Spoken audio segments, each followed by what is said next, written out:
Excited. এরকম একটা জার্নির আমাদের খুব শখ ছিল অনেক দিনের, তো যে সুযোগটা পেয়ে আমরা আর মিস করি নাই, চলে আসছি। সামারের একটা ঘোরাঘুরিও হয়ে গেল, আর মানে নদীতে আমার নদী সমুদ্র আমার এমনিতে পার্সোনালি খুবই পছন্দের। তো এখানে এসে আমি খুবই হ্যাপি। অনেক ধরনের আয়োজন করা হয়েছে, এখানে উপরে গান বাজনার আয়োজন করা হয়েছে। আমরা সব বাঙালিরা এখানে খুব মজা করছি। আজকে সারাটা দিন আমাদের আজকে এভাবে যাবে, মোটামুটি 4-5 ঘন্টা এখানে সময় কাটাবো। খুব ভালো, খুবই ভালো লাগছে। Thank you.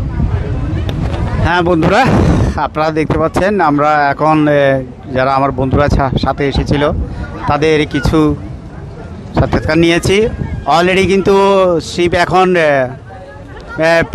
পিচিং করছে।